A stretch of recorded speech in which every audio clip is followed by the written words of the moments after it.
Hello and welcome to A Bettor Morning, presented by Rival Fantasy. I'm Heather Klein. Rival Fantasy is the all-in-one fantasy sports platform. Let's welcome today's panel. Host of Her Story in the Making, Britt's Fantasy Blitz, and co-host of Lightning Round, Britt Flynn. Award-winning host, the fantasy exec, Corey Parson. Senior Managing Editor of Fantasy Alarm and host of the Quick Out Fantasy Football Show and Fantasy Alarm DFS shows, John Mpemba. Welcome, everyone. Good morning. Good morning. Happy football day. That's right. We got some football tonight. How about that? You know what I mean?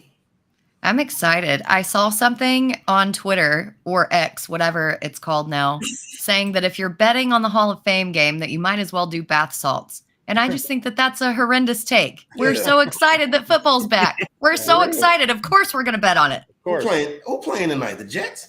The Jets and the Browns. Yeah, because Revis going into the Hall of Fame. So shout out to Revis Holland, who I don't think was a first ballot Hall of Famer, but that's a debate for another time. Corey bringing the heat already. Sorry. Not a topic of debate, but it should be. I mean, he was really good for 3-4 years, best cornerback in football, right? But is that long enough of a period of dominance to be worthy? I agree. That is actually a great debate. Let's keep going with that. Okay. Saints running back Alvin Kamara met with NFL Commissioner Roger Goodell yesterday. Kamara, along with three others, including Colts cornerback Chris Lamons, were involved in a fight at a Las Vegas nightclub. Kamara pleaded out and agreed to misdemeanor charge of breach of peace, 30 hours of community service, and $105,000 in medical bills for the man injured in the fight. The Saints expect Kamara to be a huge part of their offense. How will the suspension dictate where you draft him in fantasy football, or are you avoiding him altogether? Corey, you're up first. So this is something that I'm going to stand on, right? So I don't really know, what the deal was. I seen the tape, whatever, but we don't know what happened before that tape. But the suspension culture that has taken over sports fans and sports media, in my opinion, honestly, is a bad look. Why is it that every time somebody gets into a little bit of trouble, the whole Twitter sphere, sports fandom, runs to, oh my God, how many games is he going to get? Is it going to be 4? Is it going to be 6? Well, the Las Vegas Police Department didn't think it was that big of a deal. You don't know what happened. The professional athletes are targets. Let's let the thing play out. If anything, this should be a 2-game suspension. Is the NFL not tired of all of this foolishness with suspending players and putting people off the court? The NFL is not the fourth branch of government. The police said it's okay. Let's carry on. Put them out there for the full season. Yeah, listen, I agree with letting the process play out, in the legal system, but the NFL is still a business that has standards of policies in place for how you're supposed to conduct yourself as a member of their organization, and then they can go ahead and levy punishment as sort of they see fit. The problem I have with the NFL is just the inconsistencies of which they levy some of these punishments and what they consider to be more serious versus less serious. And even then, guys who have the same sort of crimes that they're committing have different punishments levied against them. In terms of people wondering what the suspension is, at least for where we come from in the fantasy football industry, it impacts how we approach our drafts, our analysis, our projections, and where guys are going to be going and how we can kind of build our teams around. So that's, I think, why we're curious about the suspension length. But I agree with you, Corey. The pitchfork mentality that a lot of people have, I'm not really a big fan of that either. I don't see how you can be on video beating the hell out of somebody and it's considered a pitchfork mentality. It's clear. It's right there. And yes, the police or the executive legal branch dropped it. Okay, that's fine. You still signed a contract with the NFL saying that you are going to abide by this code of conduct and not get involved in situations like that. That's the point. I do agree with John and think that the way that the NFL implements suspensions is completely inconsistent, and that inconsistency it's a huge problem. People on Twitter, the legal analysis on fantasy Twitter, are saying that he might only get 2 games, which is crazy to me. You can get 6 games for gambling, but only 2 games for literally putting somebody in the hospital for 6 figures. Right. You don't know what that dude did to cause himself to get put in the hospital. See, that's the first thing that I would say. And then, like, the length of the suspension. Oh, it has to be 6 games. The gambling thing, that's a crime against the sport. That's a bigger deal than probably some drunk dude hopping in my man Alvin Kamara face. So, and just look, it's like it's always with Ja, right? I saw somebody say when Ja got 24, 25 games, I saw somebody say, oh, I'm done with this sport. You were that invested in this dude's suspension that you're not going to watch basketball no more? And then look at last year, Deshaun Watson. You know what I'm saying?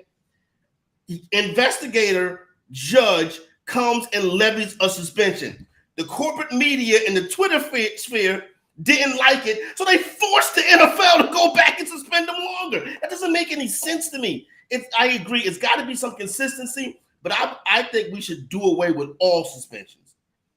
So there are no consequences? We're just living in the purge? Fines. You fine them. You fine them. The pocketbook counts too. You know what I'm saying? Levy a big fine, but let them go on the field and play. To me, it's too much. People don't care when they're making multi-millions of dollars. I mean, a fine is just some pocket change to them. Why is the punishment needed? Because you have to set a standard and a precedent for what is considered appropriate and allowable within the sport. And I think that when you are a high-profile media figure, which all these sports players are, you are held to a higher standard, and you should be held to a higher standard because you're an example for, let's be honest, a ton of kids. And it's as corny as it sounds, like you are an example. They are looking up to you, and this behavior can't be tolerated. Charles Barkley famously said, I'm not a role model. You know what I'm saying? Yeah. So it's and I understand, you know what I'm saying, because I've had issues. I got to, at the time, my son, he's young. When he was a little boy liking football players and stuff, I'd be like, son, you can't be like him. You know what I mean? But I was there to tell him that, you know what I'm saying, and enforce that. I just think we get carried away with the suspensions, and and I don't like the way that the NFL can step in and oversee everything like they're a branch of government. Is my lights on? Yeah. Sorry. Corey just dropping the mic and then, are my lights on? Did I just get the spotlight on me? No, I'm making it. Sure I look okay. You look great, Corey. Thank you, Britt. I'm just trying to make it. No, I do not like O.J. Simpson. No, don't do that. Don't put that out there. Yeah, no. No. He should be suspended. But that's different. My goodness. I think that's a little bit much here, right, guys? Over your bed too? I never had a poster in my bedroom. Now that I think about it. Never, not once. I don't think so. Oh my goodness, that's crazy. I have all my Charles Barkley posters on the wall. Okay. Derek Carr has left the Las Vegas Raiders and now with the Saints and has been replaced by former 49ers QB Jimmy Garoppolo. Yesterday, their new signal caller left practice early because he's on a pitch count and is part of his rehab plan on his surgically repaired left foot. What are your expectations of Garoppolo, and do you think he's an upgrade from Derek Carr? John, you're up first.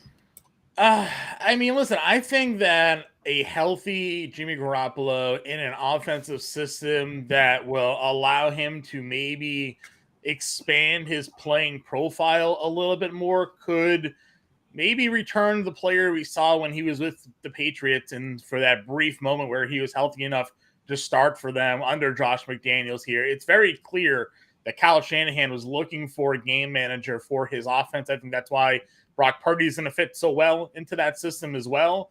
But now he's in a system, Garoppolo is, where I think they're going to let him throw a little bit more. He's got Devontae Adams. So, is he going to be better than Derek Carr?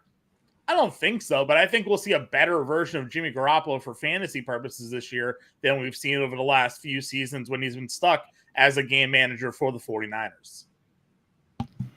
See, I disagree. I think that game manager role is exactly the type of role that he should have played. And anybody in Kyle Shanahan's offense can succeed. I mean, Brock Purdy, Mr. Irrelevant, coming in and succeeding in this offense tells you everything that you need to know. I know that everybody is talking about, well, he's back with Josh McDaniels. He knows this system.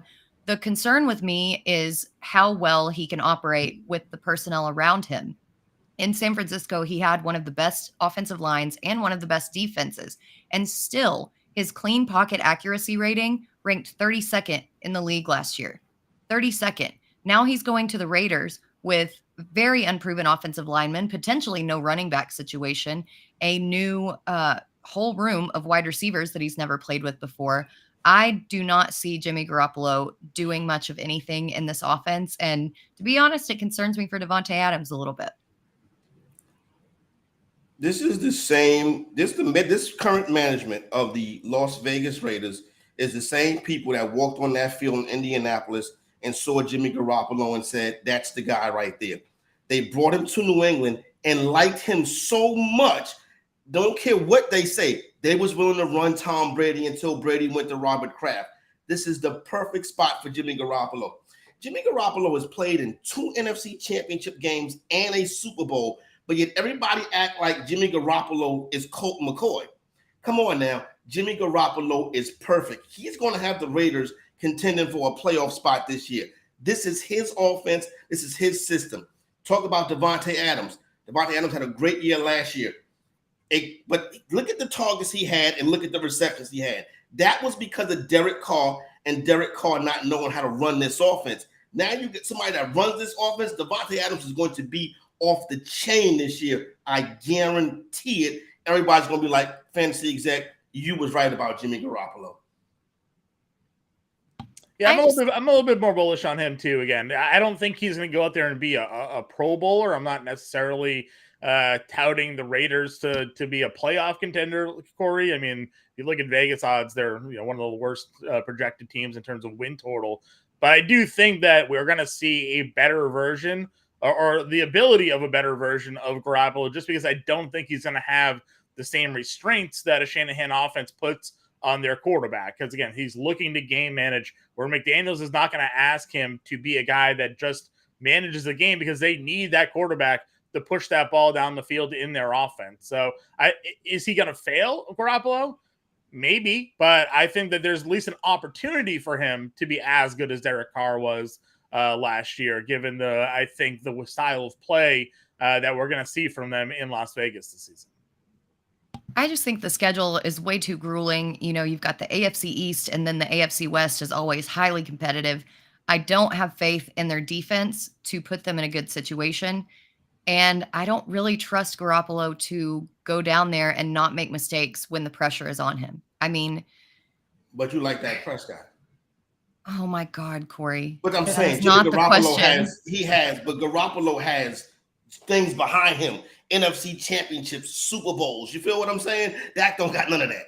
Because of the coaching. Again, I think that a blind monkey could quarterback in Shanahan's system. I don't think that Trey it Lance necessarily can't, but that's the next topic, John. I can't wait for that one. I have thoughts about Trey Lance and the drafting of that as well, but that's for another day.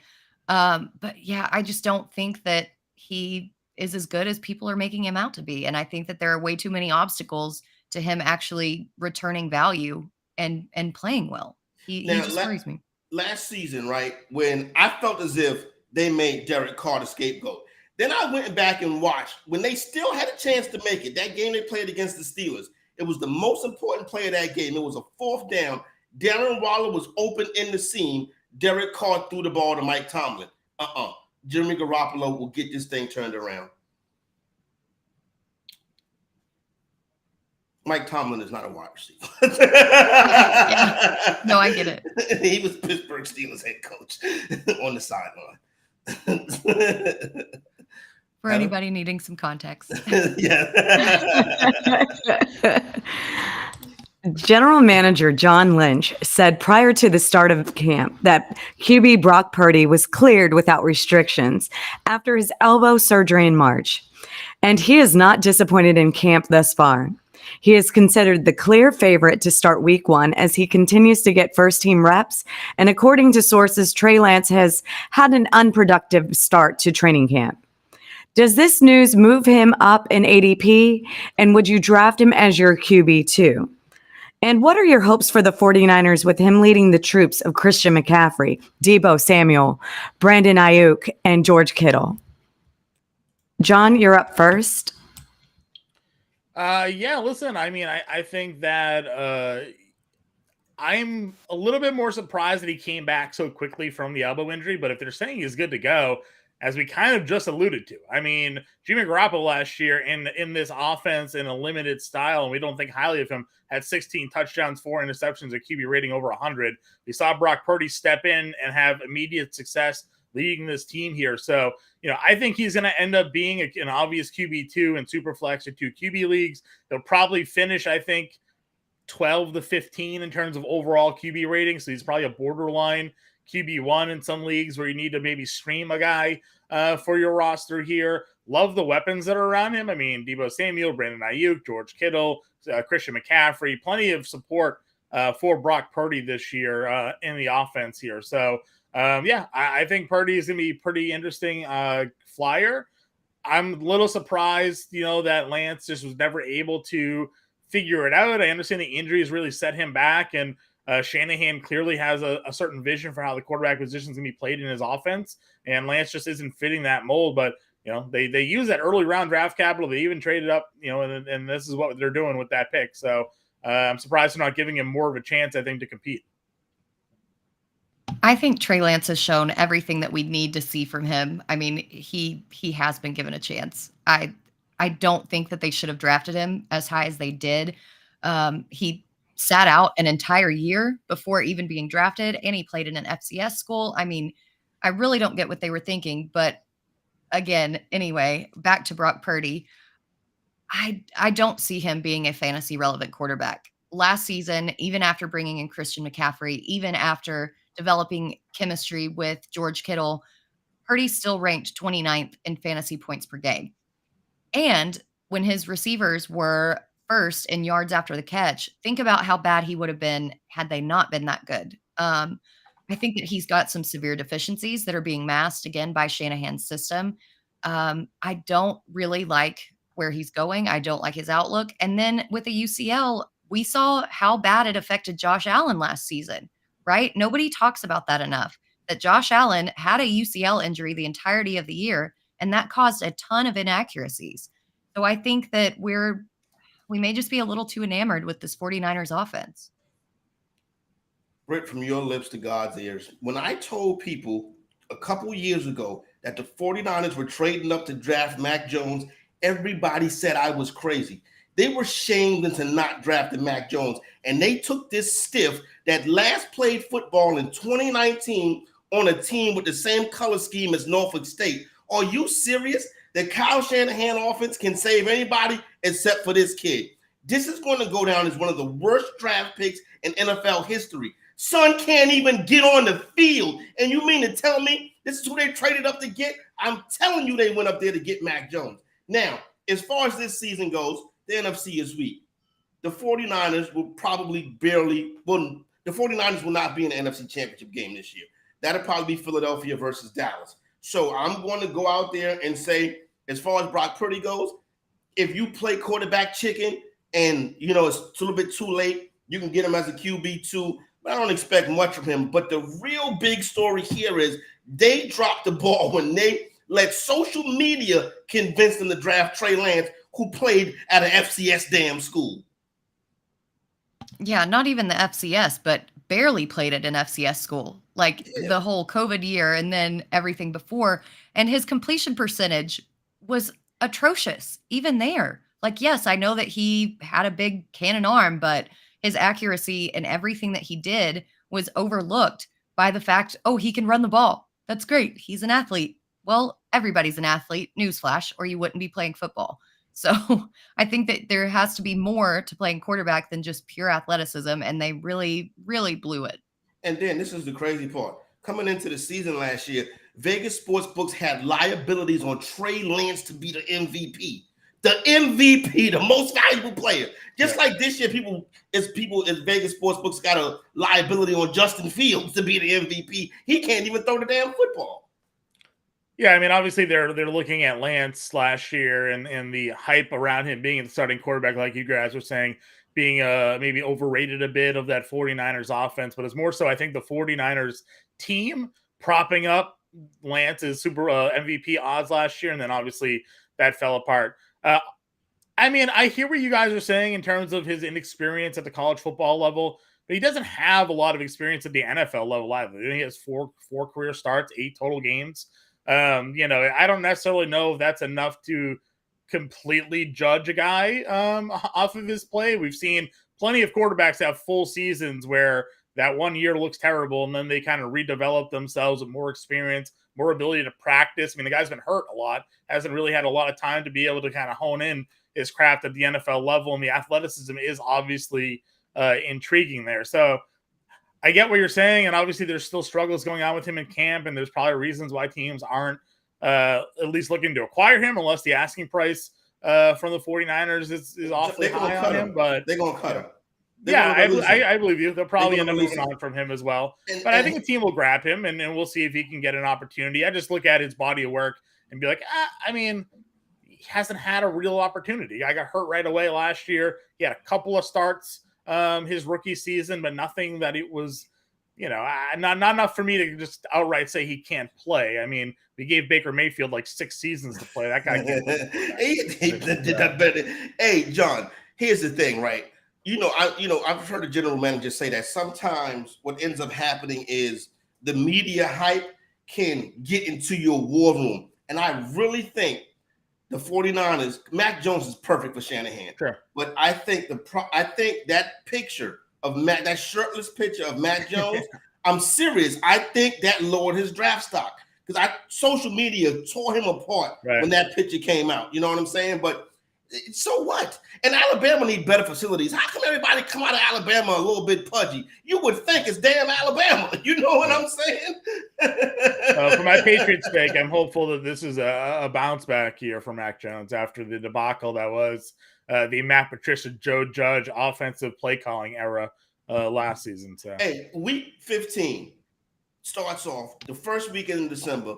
The first game in the month of December this football season is Patriots at Steelers in week 15, or I believe week 14. Is that game going to have playoff implications?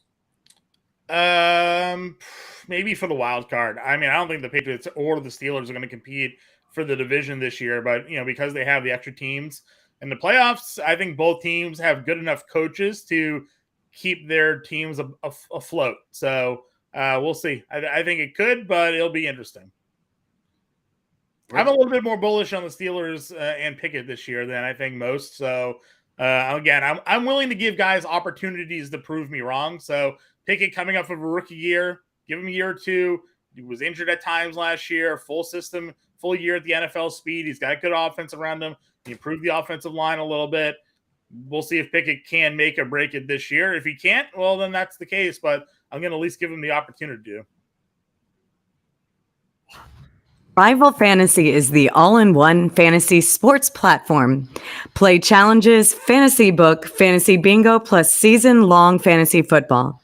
New users who sign up at Rival Fantasy get up to a $200 deposit match and a complimentary first play voucher. Go to joinrival.com/alarm. We're going to showcase the challenges game. John, let's show everyone who you think will score more fantasy points. Yeah, for sure. Sharing my screen right here. The challenges, they basically give you 2 players, and you decide who will score more fantasy points on the day. You can go ahead, and if you're not a fan of maybe the initial matchup that they give you, you can click skip challenge, and they'll bring about 2 new players there where you can go ahead and decide based off the matchups who you think is going to have more success. I actually really like this first initial pairing here because it's 2 pitchers that are on new teams. We have Max Scherzer for the Rangers. We have Michael Lorenzen for the Phillies here. And you're looking at the matchups here. Lorenzen gets the Marlins. Scherzer gets the White Sox. Hard not to go with Max Scherzer in this matchup here. The White Sox are an offense that struggles against right-handed pitching. They have the 12th highest strikeout rate. In terms of weighted on base percentage, they are 28th in baseball, actually 29th, tied with the Oakland A's. You don't want to be tied with the Oakland A's in anything. So the White Sox are that bad against right-handed pitching. You have to assume Max Scherzer is going to go out there and dominate in his debut. So if I was making a play here today, I would go ahead and go with Max Scherzer to have more fantasy points than Michael Lorenzen. Gives you an opportunity to choose the amount you'd like to wager on that play. So we'll go ahead and do Scherzer in this one. Then they give you the next matchup. Again, if you're not a big fan, Adrian Hauser versus Pittsburgh. They give you Lorenzen again in this spot against the Marlins. If you're not a fan of that, you can go ahead and skip the challenge. They'll throw you 2 new players here. Bobby Witt against the Mets, Jazz Chisholm against the Phillies. So it's a really great opportunity. You can kind of pick and choose the way you want to go ahead and take part in their challenges contest here. Looks like we got a little NFL. Do we have NFL challenges? Look at that. Was this some week 1? We got Denzel Mims and a kicker. Here we go. So Mims no longer on the Jets, unfortunately. We can't go take part in that. Let's see what else we got here. Are they gonna keep giving us Denzel Mims? Looks like they're gonna keep giving us Denzel Mims. So we'll go back to the MLB one for a second then and see what we have. But they could have had a Hall of Fame game thing there. So that's the Rivals challenges thing there. They also have, of course, Fantasy Bingo, which I played the other day, which was pretty cool. You can go ahead and pick a bunch of players, and then they give you certain props that need to be hit, and they fill out your bingo card, and you can go ahead and have the opportunities to win some money based off multipliers, based off multiple bingos. Britt, Adam, Corey, I don't know if you're bingo players at all, but it's a pretty wild scene here in the Rivals bingo streets. Hey, let me tell you something. I got people in my family that play bingo like you wouldn't believe, but no, I don't play. And that's cool. And you share your screen. If I was to share my screen, I would have to X out my OnlyFans first. But then after that, I would be able to share my screen. Oh, man. Corey getting started early. Tabs, I usually have 10,000 tabs open for 90,000 fan graph pages. Do you have OnlyFans, John? Do you have OnlyFans, John? Me? No. No. It looks like Rivals are only fans of Denzel Mims. I see that. That's what's up, though. Shout out to Fantasy Rivals. You know what I'm saying? And I'm really Rival Fantasy. Excuse me, Rival Fantasy. Thank you, Heather. I'm really looking forward to hopping in and getting some of this action. Yeah, it's fun. I've been out there playing, since we started promoting it on the show a couple weeks ago here. It's honestly getting the opportunity. I know you guys did the fantasy sports book as well last week. Like that's my jam too. Just going around and being able to pick the fantasy points players that you're fans of for the day. Thank you, John, for that. That was today's edition of A Bettor Morning. Thank you to Corey, Britt, and John. Make sure you check out Real Time Fantasy Sports Show with Jeff Power and Logan Glazer at 12 p.m. Eastern. And if you missed any of our shows, you can find them all on our YouTube channel and at bettorsports.com. We wish everyone a better day. Have a good one, guys.